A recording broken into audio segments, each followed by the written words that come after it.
Hello everyone, welcome back to Moonlight Productions. Today, we're taking a little trip to Maryland, Little America, the Free State. However, the main nickname is the Old Line State. George Washington himself established the main nickname of Maryland when about Maryland line would be formed during the Revolutionary War. Later on, Maryland and Virginia would donate land from their respective states to help the federal government, which obviously would become the District of Columbia. When Virginia requested that the land that they donated be returned, that's why modern DC has its shape. Technically, when you're in DC, you are in Maryland. History in a broad brush for DC, but I'm jumping stories. Back to Maryland. Maryland was established as the 7th state on April 28, 1788. Maryland is 42nd in terms of land mass. Meanwhile, Maryland has the 19th largest population in the country. Around 6.075 million people call Maryland home, or about 1.81% of the U.S. population. Annapolis is the state capital, which is home to about 39,000 residents, which places them as the 43rd smallest state capital in the country. So Maryland has many significant aspects, but it's also a pretty polarizing state. Just looking at the state flag should indicate Maryland's controversy. However, its positives are also very significant. So, let's take a look at our politicians, and while I give you the good and the bad about Maryland.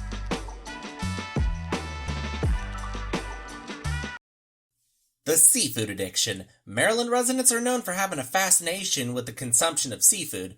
However, suppose you aren't into eating that delicious seafood, or are not into the aspect of eating seafood because of allergies or religious reasons, then you will not find it desirable to consume seafood. As much as $600 million of seafood is added to the state's economy every year. That's a lot of consumption and selling. I don't personally mind, even though I don't consume much seafood because it's very extremely costly. I very much love seafood, but I could see this as a problem for you. The taxes. Maryland isn't as bad as some of its neighboring states. One could make an argument that Maryland is sort of a crossroad in the country. You would get some very high taxed areas like New York or Connecticut, but you would start going down to places like Virginia and Ohio, which aren't as bad when it comes to being taxed by the government. However, Maryland still kicks you when you aren't looking. The income tax in Maryland is on average in the low bracket 2%, getting as high as 5.75%. That sort of seems like a breath of fresh air after giving these numbers that are in the realms of 8 to 10%. The sales tax is also relatively moderate at 6%. Also, Maryland has pretty much the definition of average on property taxes, 1.09, which is around $3,400 a year. So the state is in the upper half regarding property taxes, although considering what I have looked at right now and what I will look on in the future in other states, Maryland is a very generous state. Traffic. Considering Maryland is so close to Washington, D.C., there is no shocker to the idea that you're going to have to commute to D.C. and it's going to be horrible to put up with. It will be miserable getting to work. Even Baltimore will also kick you when it comes to dealing with traffic. It's only acceptable when you're going into the smaller towns in the state of Maryland. The average amount of time commuting in the state is 33 minutes. While at the same time, being stuck in traffic over the year can cost you as much as $5,800 a year. To put it simply, either find a good route to your job or find a different location to work or live. Baltimore, Maryland. Yeah, Baltimore's getting its own spot on this negative list. Why? Because it's Baltimore. This city contains most of the reasons why you would not want to call Maryland home. Crime, poverty, corruption, homelessness, bad schools. All of them are really bad in Baltimore. The exception is the cost of living. Baltimore is actually a reasonably cost city of its size. There has been an influx of tech companies moving to the area, which has been positive, but it's going to take a few years before Baltimore can make some sort of a strong comeback if you're wanting to go there for work. And the number one worst thing about Maryland is the cost of living. Maryland is like a lovely lady who likes to spend money because it's no shocker, considering the state is quite vicious on your cost of living. Everything from groceries to utilities will kick you in the butt. It combines on all the aspects on the cost of living in Maryland. The cost of total expenses in the state is 24% higher than the national average. Or to be more straightforward, if you have $100 in your pocket, you really, in reality, only have about $92 of spending power. Case in point, be sure you have a vital paying job for living in the area. So those are some things you need to take into account if you're wanting to not move to Maryland. If you are into the idea of moving into Maryland, you should consider